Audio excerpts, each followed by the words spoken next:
Season 3 of the finals introduces a bunch of changes and new content and balance changes that invigorate the game's competitive and casual environment. The new season brings a fresh map, Kyoto, a really cool, interesting gadget like the thermal bore, and specialized weaponry for each class. It enhances like the strategic depth and variety in gameplay, but there's a few issues. Hello, my name is Dorwulf, and I'm just here to talk about the certain things that the Season 3 does well, and a few things that I think I'm having a little bit of trouble with. So yeah, let's get right into it. So first, the primary thing with Season 3 is the new map Kyoto 1568, not 1576, 1568. It's a network of interwoven 16th century temples, gardens, and a dense bamboo forest. One thing I have to say, it is an absolutely gorgeous and beautiful map.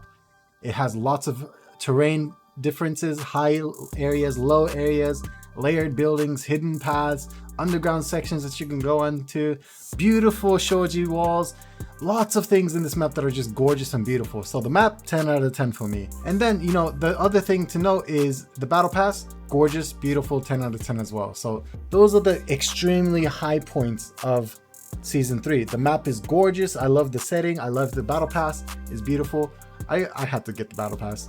That's just something I just have to say right out the gate. The battle pass is just gorgeous. And they also added 3 new weapons: the recurve bow, the dual blades, and the spear. So the spear, for me personally, I can't hit anything with it. So for me, the spear is one of the worst weapons. For the heavy, I prefer the sledgehammer. 10 out of 10. Sledgehammer is just so much better for me with the spear. And then they also added the dual blades for the medium, which I've been having way too much fun with it. That's my personal favorite weapon. That's 10 out of 10 for me.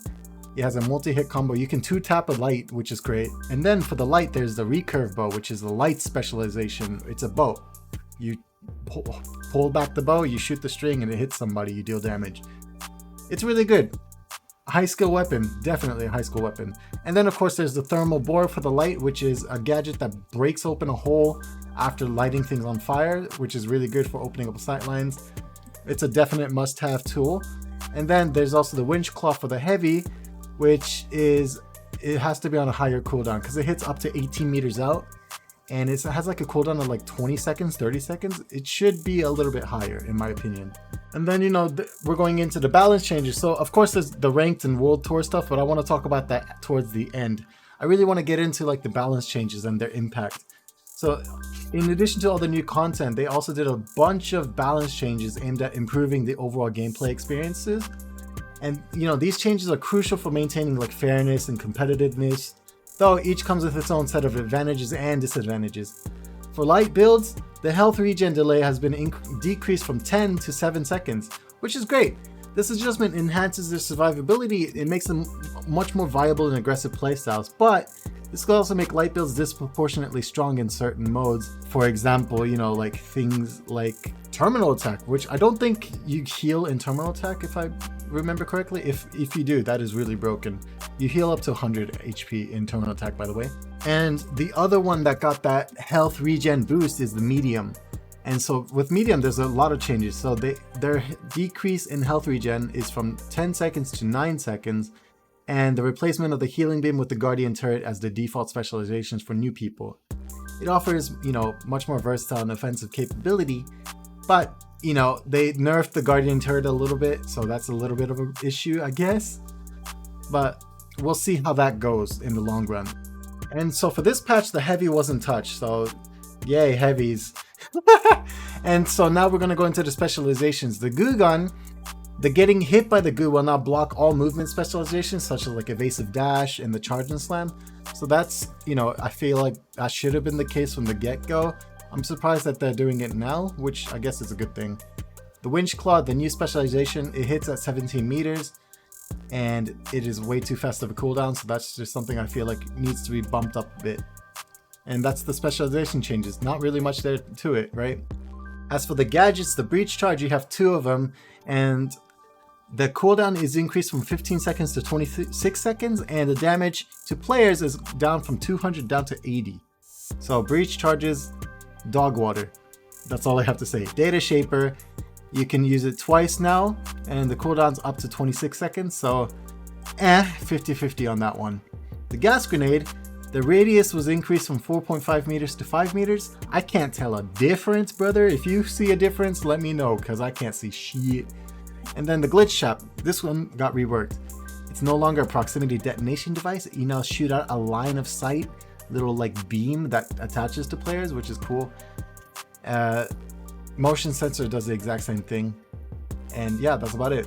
There's also a bunch of weapon changes, but you know, I'm just going to show you here. Voila, here's 93, CL40, the FAMAS, the KS23, the Lewis gun, LH1, M60, and the SH1911, sledgehammer and throwing knives, and the V9S. Lots of changes. Enjoy, pause and read if you haven't seen those. There's also a bunch of changes. So here's the terminal attack information right here, right? Voila. Now, the one thing I really just want to point out is the fact that ranked mode is terminal attack.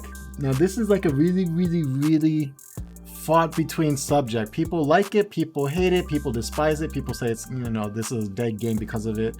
My opinion, this game mode isn't the finals. This game mode is Rainbow Six Siege, Counter-Strike, Valorant. It's not the finals. Like, the maps are not designed right for a game mode like this, in my opinion. Especially like the classes, they're designed to, you know, go through into multiple different situations, not just one situation where you have to be reliant on your own like HP bar to not go down, if that makes sense. I don't think I'm making any sense, so we're just gonna say it doesn't fit. And World Tour, it is a really good mode, however, the grind is insane. If you lose the first round, you don't get a single point, right? Like, I get you don't D-rank, but still, come on, just give us at least 1 point. Let us progress a little bit, especially because it resets every 2 weeks. Like, this is such a grind. But anyways, that's all I really have to say about all the changes in Season 3. Hopefully you guys enjoyed this video. Like and subscribe if you haven't. And it's just me ranting on about everything that's been happening in this, you know, Finals Season 3. I'm really enjoying it. I started playing Season 2 officially, and so I don't really have much to go on. So this is coming from, you know, a casual Scrub Lord's POV. So without further ado, thank you guys for watching this video, and I hope to see you guys in the next one. Peace! I was never gonna reach that, dude. At least you got to go. I didn't even get to go.